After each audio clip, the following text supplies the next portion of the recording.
કેમ છો? મજામાં. આજનો શું વિચાર છે? નેતૃત્વ, લીડરશિપ.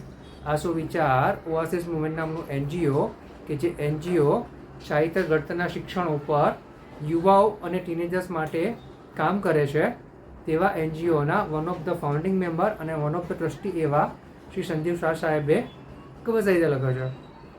નેતૃત્વ, લીડરશિપ.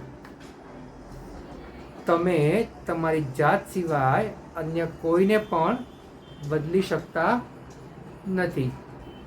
જ્યારે તમે તમારી જાતને બદલીને અન્ય લોકો માટે ઉદાહરણરૂપ બનો છો ત્યારે તમે બીજા લોકોને બદલાવ કરવા માટે પ્રોત્સાહિત કરો છો, પ્રેરણા પૂરી પાડો છો. મારા વાલા મિત્રો, શ્રી સંજીવ શાહ સાહેબ તેમના વર્ષોના જીવનના અનુભવ પછી તેવું કહી રહ્યા છે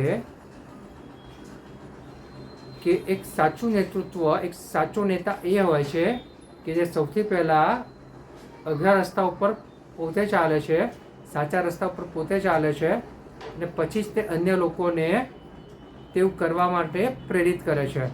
તે ક્યારેય નથી કહેતો કે તમે મેં જે કર્યું છે એ કરો, પરંતુ એ વ્યક્તિ એવા સારા અને સાચા કામ કરે છે, એવું ઉદાહરણ પૂરું પાડે છે કે અન્ય લોકો પણ તેમની પાસેથી પ્રેરણા લે છે. એટલે વ્યક્તિએ સૌથી પહેલાં પોતાની જાતને બદલવાની છે, પોતે સારા અને સાચા રસ્તા ઉપર ચાલવાનું છે,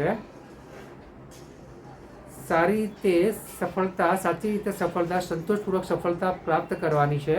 જ્યારે વ્યક્તિ આટલું કરે છે ત્યારે તે અન્ય લોકો માટે એક્ઝામ્પલ બને છે, ઉદાહરણ બને છે. પછી જે લોકો આ વ્યક્તિને પોતાનું ઉદાહરણ માને છે, પોતે પણ ઉદાહરણને અનુસરીને તેમના જેવા બનવા માંગે છે, તે લોકો આ વ્યક્તિને ફોલો કરે છે, આ વ્યક્તિ પાસેથી પ્રેરણા લે છે, આ વ્યક્તિ જેવું બનવા માંગે છે અને પોતાની જાતને પણ બદલવા તૈયાર થાય છે. એટલે આ આખી એક પ્રક્રિયા છે, આખી એક પ્રોસેસ છે જે સૌથી પહેલાં પોતાના બદલાવથી શરૂ થાય છે અને ધીરે ધીરે તે અન્ય લોકોના જીવનમાં બદલાવ લાવે છે. માટે સાચો નેતા એ જ છે કે જે સૌથી પહેલાં પોતે અનુભવ કરે, પોતાની જાતને આગળ રાખે અને પછી જ તે ઉદાહરણરૂપ બને અને અન્ય લોકોને પણ આવા સારા અને સાચા કામ કરવા માટે, પોતાના જીવનને બદલાવવા માટે પ્રેરણા પૂરી પાડે, પ્રોત્સાહિત કરે. આ જ એક સાચો નેતા છે, આ જ એક સાચું નેતૃત્વ છે. Thank you.